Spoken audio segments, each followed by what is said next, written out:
똑똑 취업으로 가는 첫 관문. 친절히 안내해드립니다. 취준생을 위한 취업 정보쇼 Do It Yourself DIY 자기소개서.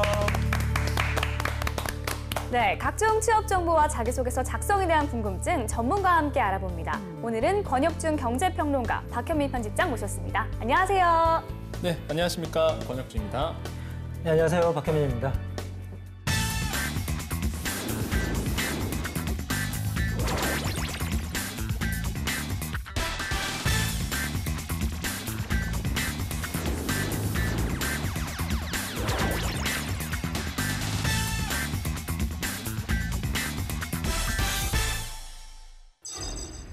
자기소개서의 주인공 만나보겠습니다. 주인공이 희망하는 오늘의 기업, 너를 보여줘. 자, 나왔습니다. SK텔레콤입니다. 전체 가입자 수의 50%가량을 확보하면서 가장 높은 시장 점유율을 보유하고 있는 통신사죠. 네, 그렇습니다. SKT는 한국이동통신이라는 공기업이었었는데요. 너무 오래전이죠. 1996년경에 민영화와 동시에 성경그룹에 인수가 됐고 지금의 SK텔레콤이라는 이 회사명을 갖게 되었습니다. 그러니까 SK가 성경의 약자였네요. 그렇군요. 저는 사우스코리아인 줄 알았거든요. 아, 성경. 그렇게 생각할 수 네, 있어요. 저 사우스코리아인 줄 알았는데. 네, 사실상 그 SK텔레콤은요, 시장 지배적 사업자라는 이제 딱지를 가지고 있습니다. 네. 꼬리표가 있다 보니까 기업이나 아니면은 타사 기업이라든지 아니면 정부 입장에서도요, 견제의 세력 대상입니다. 그다음에 또 정부 입장에서는 규제의 어떤 그 시발점이라고 할 수가 있겠죠. 네. 왜냐하면 시장 지배적 사업자거든요. 네. 그러니까 관리 안 하면 큰일 날 기업이기 때문에 규제를 하면서 좀 관리를 하고 있죠. 그렇죠. 이 인기가 정말 많아서 그렇죠. 골치가 아프네요, 정말. 네, 사실 그 2000년도에 신세계통신을 인수하면서 아실 거예요. 아, 모르시겠구나. 네. 2000년도에 모르시겠네. 017 번호.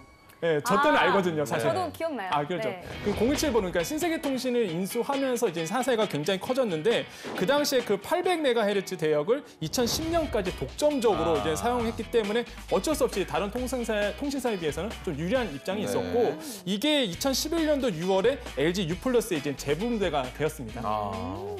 이 대역은 현재 SKT 투지 그리고 SKT 메인 LTE로도 남아 있긴 하지만 이걸 또 제대로 써먹지는 않고 있는 상황입니다. 그래서 LG U+가 이 주파수를 쓰고 있거든요. 네. 아까 SKT랑 재분배했다고 말씀을 해주셨잖아요. 네.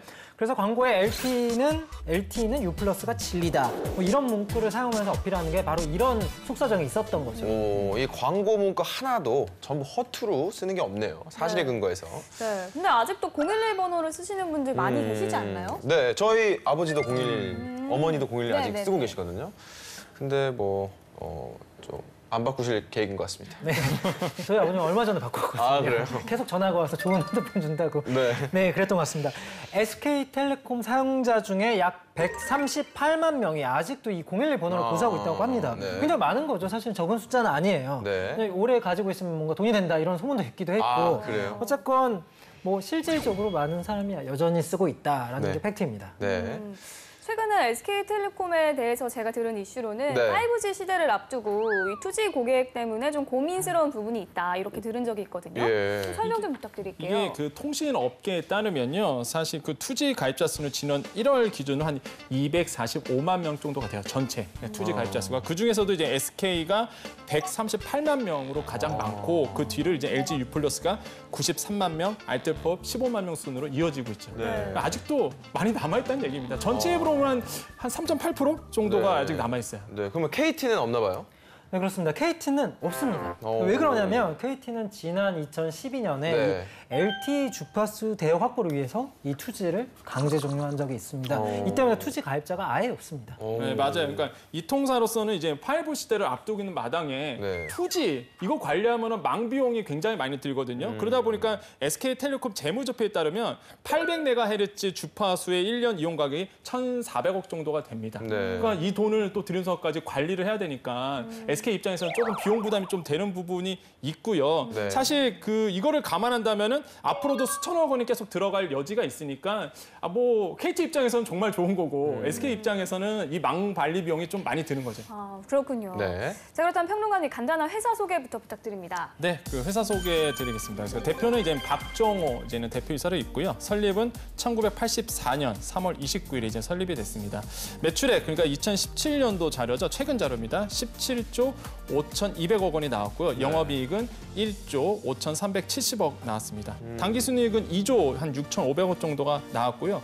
주요 사업은 당연히 이제 무선 통신 사업이 있는데 이게 좀 바뀌었어요, 지금. 주요 사업을 여러 가지 포트폴리오를 좀 다양하고 있거든요, SK텔레콤이. 특히 IoT 같은 경우에는 2022년까지 3조 원 매출을 목표로 하고 있기 때문에 굉장히 투자를 많이 할 것이라고 볼 수가 있겠습니다.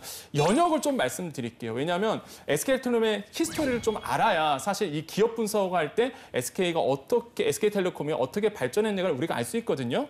정확히 본다면 84년도 3월에 이제는 시작을 했고요. 우리가 중요한 것만 짚어드릴게요. 88년도에 1세대 아날로그 통신 했습니다. 그 당시에 이게 1세대 아날로그 통신이고요. 94년도에 아까 얘기했듯이 공개 입찰을 거쳐서 성경그룹으로 인수화돼서 민영화되었죠. 그전에 공기업이었다가 그다음에 96년도에 드디어 CDMA 방식, 그러니까 제2세대 이동통신 세대가 바로 SK에서 세계 최초로 했습니다. 이 부분이 포인트죠. 다음 거는 막 국내 최초인데 이게 세계 최초의 CDMA 방식을 했다는 거 부분. 그다음에 97년도에 SK텔레콤으로 상호를 변경했다는 부분 기억해 주시고요. 네. 아마 오래되신 분들은 오래되신 부분, 좀 작년 분들은 아실 텐데 아마 신세대 분들은 잘 모실 것 같아요. 99년도에 그 유명한 TTL이 런칭했습니다. TTL. 들어봤어요. 동그라미 그쵸. 문구 안에 있는 TTL. 모르고 싶은데 안 해요. 저는 알아요. 이게 99년도에 TTL을 그 당시에 이제 런칭해서 정말 획기적이었죠. TTL 소녀도 있잖아요. 맞아요, 소녀. 토마토 던지는. 맞아요. 그래서 너무 잘하신 것 같은데 지금. 네. 그래서 그렇게 됐고 네. 그다음에 2002년도에 신세계통신 합병했고요. 그다음에 2011년도에 4G 서비스 드디어 이제는 출시를 했죠. 이렇게 우리가 쭉 넘어가다가 중요한 게 작년이었습니다. 2017년도에요. 4차 산업혁명 시대를 맞이해서 엔비디아와 자율주행 관련 전략적 어떤 협약을 맺어요. 네. 엔비디아 아시죠? 모르시네? 그 그래픽 카드를 만드시는 회사인데 이게 굉장히 칩이 굉장히 그 자율주행에 잘 맞아요. GPU라고 해서 그래서 이런 거 전략적 제휴도 맺고 그다음에 SK텔레콤 자율주행차가 시속 80km로 경부고속도로 주행을 성공했습니다. 작년에. 자율주행차가. 와. 그러니까 대단한 어떤 서비스를 실제적으로 작년에 해왔죠. 그래서 SK텔레콤이 정말 우리나라의 통신의 역사다. 네. 그다음에 앞으로도 우리나라의 통신을 이끌어갈 주자다라고 우리가 평가해 볼 수 있습니다. 네. 회사 소개 잘 들었고요. 네. 자, 이제 다음 코너로 넘어가 보겠습니다. 자기소개서 작성에 필요한 이슈를 선정해 봅니다. 투머치 인포메이션까지 전해드려요. TMI 이슈 가이드 함께 보시죠.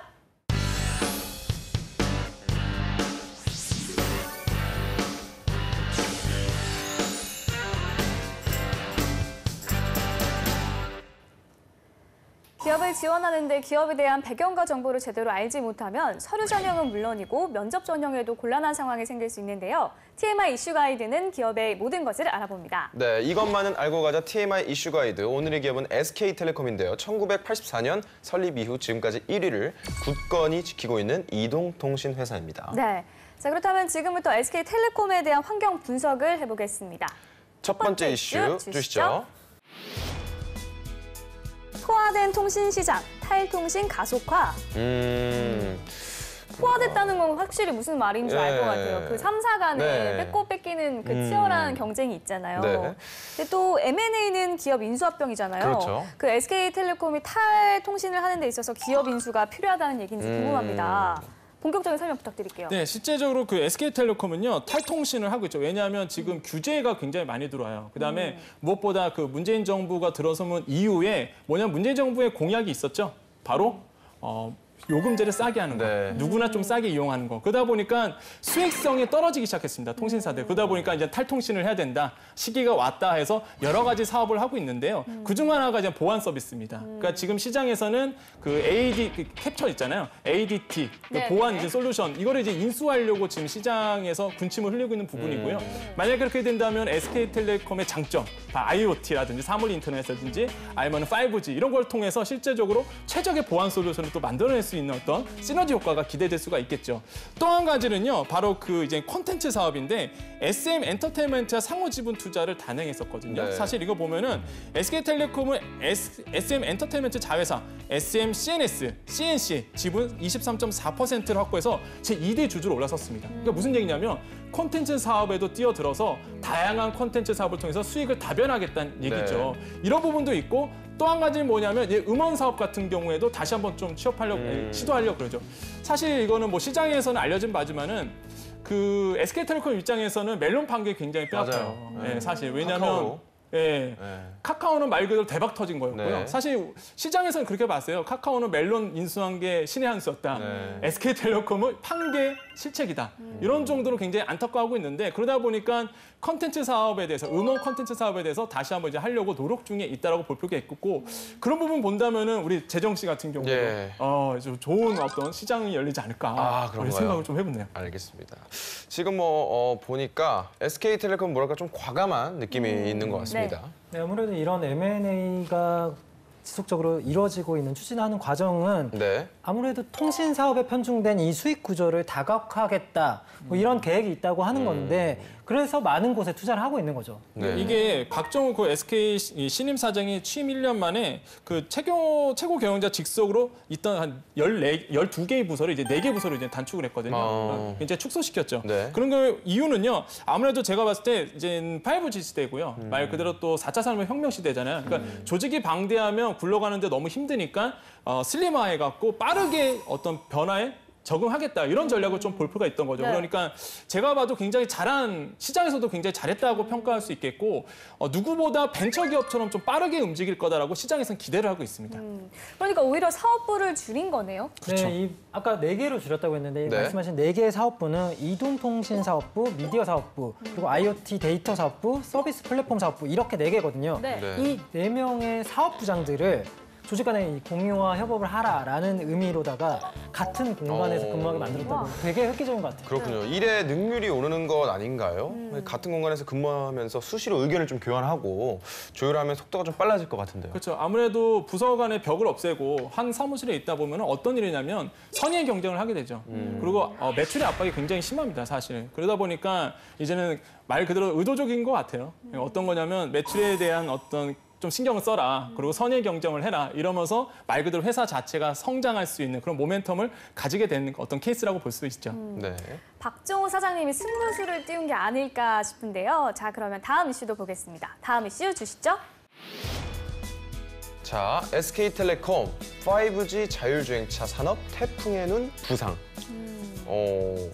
이 SK텔레콤이 통신뿐만 아니라 여러 곳에 사업을 실행하고 있다고 하더니 이번엔 또 자율주행차인 것 같습니다. 네. 아까 말씀해 주셨었는데 뭐 자동차 부분에서 이번에 핵심 화두로 올라온 것 중에 하나가 자율주행차거든요. 예. SK텔레콤이 도대체 어떤 식으로 이 자율주행차와 연결이 되는지가 가장 중요한 포인트가 될 것 같습니다.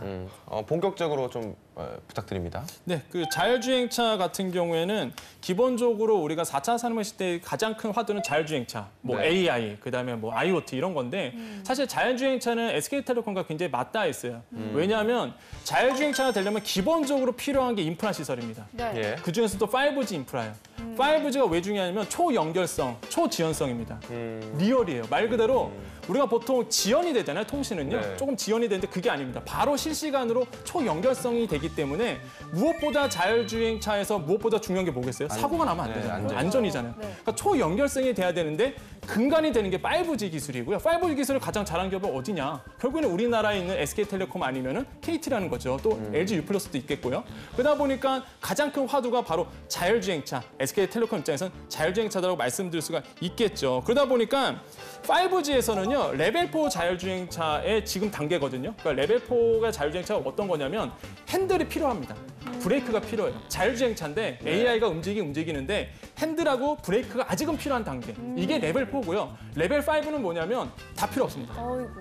그냥 핸들도 타기만 필요 하면 없고요. 되는 예, 거예요. 네. 핸들도 필요 없고 브레이크도 필요 없는 거죠. 이게 완성 단계가 우리가 자율주행차선 레벨 5라 그래요. 근데 아직은 5까지는 못 왔고 레벨 4단계에서 이제 시작하는 단계인데 그 중에서 가장 필요한 게 5G라고 볼 수가 있는 거죠. 그래서 네. 우리가 5G를 봤을 때 SK텔레콤 이렇게 우리가 포지셔닝을 하면은 좀 이해하기 편할 거다. 그 중에서도 자율주행차와 화두가 맞닿아 있다라고 볼 필요가 있겠고 또 한 가지는요. 히어라는 그 자율주행차 핵심 기술인 HDMap 솔루션에서 독보적인 1위를 받고 있는 그 평가 기업이 있어요. 바로 히어라고 있는데 네. 이 히어랑 자율주행 전략적 파트너십을 체결을 했습니다. 그러니까 이런 것만 봐도 자율주행에 대해서 SK텔레콤이 얼마나 많은 투자를 하고 있는지, 노력을 얼마나 하고 많은 전략을 짜고 있는지 우리가 잘 알 수 있는 것이죠. 네. 네, 그리고 SK텔레콤 같은 경우는 티맵을 운영하고 있거든요. 이 부분이 굉장히 큰 메리트가 되는 것 같습니다. 네. 일단 통신사로 자체에서 빅데이터를 갖고 있는 게 되는 거고 네. 팀앱을 한번 성공시킨 전략이 있기 때문에 이 많은 업체들이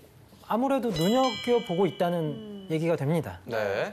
그리고 아까 권평론가님께서도 잠깐 말씀을 해주셨지만 SK텔레콤이 지난해 9월 네. 수도교통부 허가로 경부고속도로에서 국내 최초 자율주행 시험 운전에 성공을 하기도 했잖아요. 그래서 정부가 자율주행 산업을 전폭 지원할 것이다. 이런 말이 좀 있던데요. 네, 그러니까 너무 말씀 잘하셨어요. 맞아요. 진짜 이게 작년에 이게 정말 화두였거든요. 네. 이게 자율주행차가 시속 80km로 경부속도로 될까? 네, 근데 정말 SK텔레콤이 큰일을 해냈는데 네. 이게 보통 어떻게 할 수 있냐면 기획재정부가 발표한 2018년도 경제 정책 방향 자료를 보면은요. 네. 자율주행차 실증 인프라 확충에 명시돼 있어요. 어떤 거냐면 화성 KCT를 자율주행차 테스트 베드로 직접 언급을 한 상태고요. 네. 근데 이 KCT는요, SK텔레콤이 투자하고 있는 교통안전공단이 지원하고 있는 국내 최초 자율주행 시험 도시거든요. 네. 그러니까 이게 맞닿아 있는 거죠. 그러니까 SK텔레콤하고 자율주행차는 굉장히 키워드 부분에서 굉장히 잘 맞고요. 그다음에 우리가 보실 때 자율주행차, 그럼 SK텔레콤 이렇게 조금 우리가 등식화할 수 있겠다라고 말씀드리겠습니다. 네, 네. 알겠습니다. 자, 그럼 여기서 잠깐 계속해서 SK텔레콤 기업 분석을 하기 전에 잠시 쉬어가는 이슈 코너 살펴볼까요?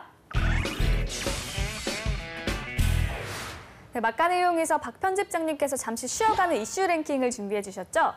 네, 그렇습니다. 혹시 여러분들 중에 이제 기억에 남는 건축물이 있다면 어떤 게 있는지 여쭤보고 싶네요. 피사의 사탑? 피사의 사탑. 자유의 여신상? 저는 다보탑. 아, 역시 네. 국내적이신. 그럼요. 네, 이번 이슈는 정말 화면을 딱 보시면 압니다. 첫 번째 이슈 화면으로 보시죠. 네. 나왔습니다. 뭐죠 이게? 네, 아마 보셨던 익숙한데? 분도 있을 것 네. 같은데 을지로를 지나다 보면 보이는 건물입니다. 네. SK텔레콤의 본사입니다. 아 이게 본사예요. 네, 좀 가본 적이 꺾여 있는 건가요 지금?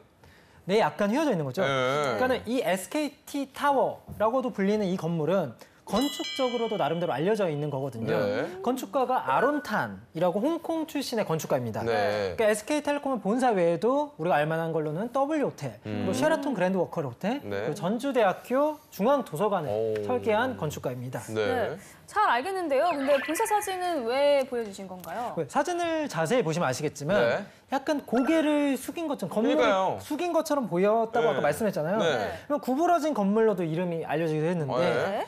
이게 SK텔레콤이 고객을 향한 겸손의 자세다. 오. 이런 식으로 수구리겠다. 우리는 고개를 숙이고 있다. 아, 건물도 심지어 사람도 숙이고 건물도 숙인다. 뭐 이런 그렇군요. 꿈보다 해몽 아닌가요? 그러니까요. 역시 아론탄 건축가가 네. 네, 정말 기업의 자세를 네. 이제 건물에다 넣은 것 같습니다. 네. 2008년에 지어진 건물인데 형태적으로는 정확하게 휘어진 부분이 27층부터 오. 건물 모양이 앞으로 꺾여져 있는 겁니다. 괜찮죠? 네. 네. 또 그 아까 시기적인 2008년에 네. 2008년에 저 건물이 지어질 당시에 무슨 일이 있었냐?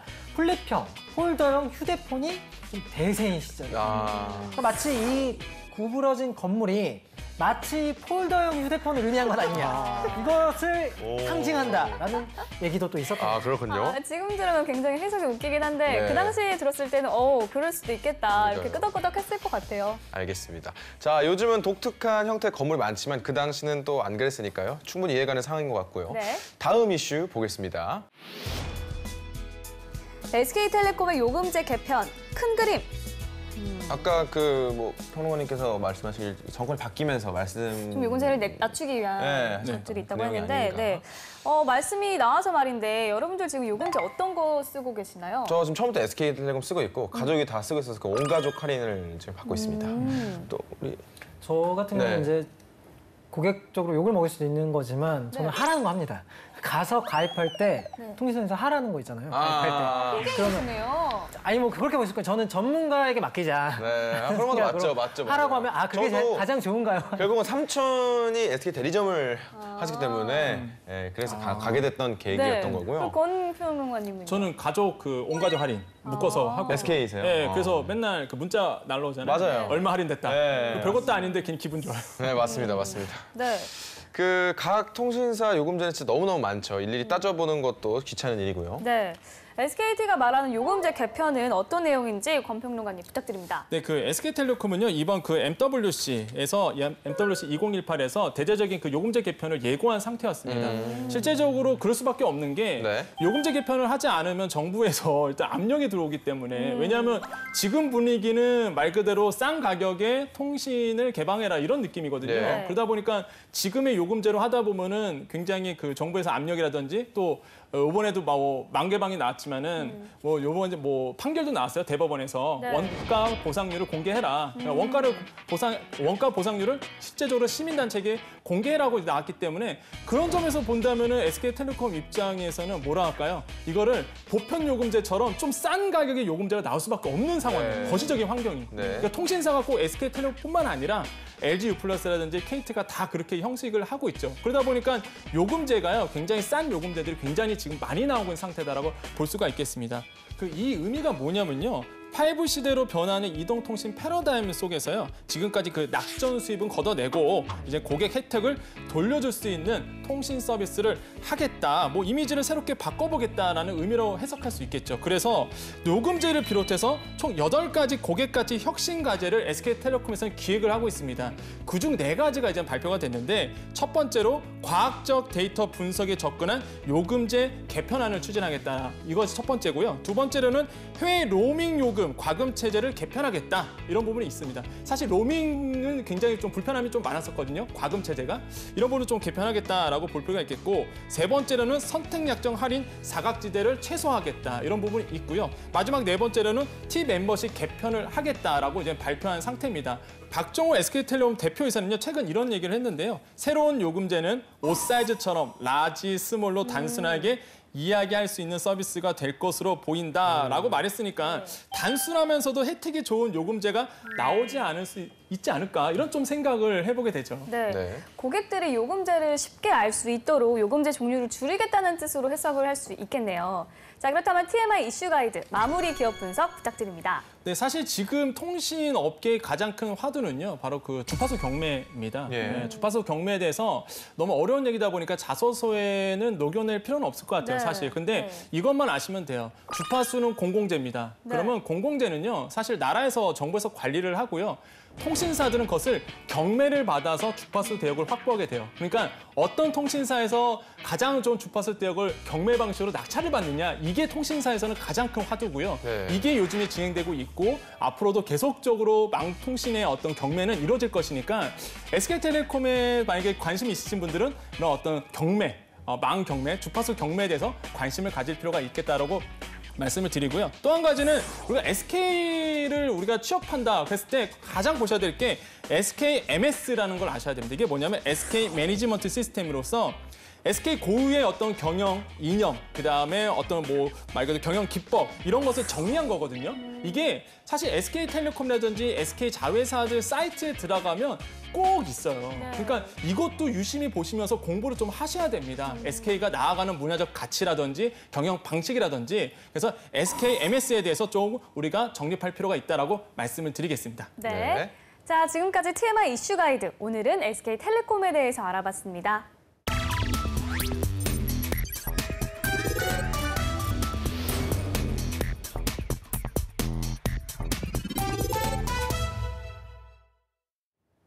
네, 오늘 주인공의 프로필을 살펴볼 텐데요. 오늘 주인공의 지원 직무는 SK텔레콤 마케팅직입니다. 그렇다면 주인공이 관련 직무에 얼마나 적합한지 프로필부터 보도록 하겠습니다. 여성분이시고요. 취미와 특기가 요리와 DIY 물건 만들기입니다.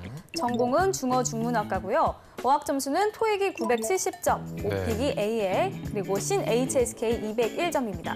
그리고 대내외 활동은요. 다우리 멘토에서 봉사활동을, 그리고 문화공공외교단 세이울에서 단원 활동을 했다고 합니다.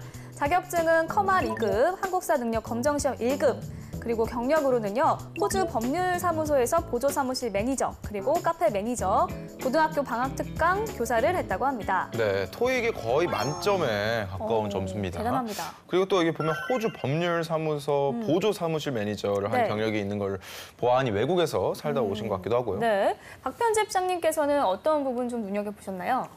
이 부분에서 눈에 띄는 게 하나도 없는 것 같아요. 그러니까 너무 다 평형적으로 다 좋아서 사실 눈에 가장 띄는 부분은 이 부분 같습니다. 지원 분야가 마케팅직이다. 그러니까 왜 마케팅에 지원했는지가 도대체 드러나지 않는 거라 자소서를 보지 않고서는 이 프로필만으로는 네. 어떤 대기업에도 다 넣을 수 있는 그냥 아주 평이한 거거든요. 저는 이렇게 녹여있는 프로필은 별로 좋지 않다고 봅니다. 마케팅이 아니라도 어떤 분야도 지원할 수 있을 것 같은 거잖아요. 네. 그래서 그거에 대한 확실한 어필이 없어서는 안 될 것 같습니다. 네. 알겠습니다.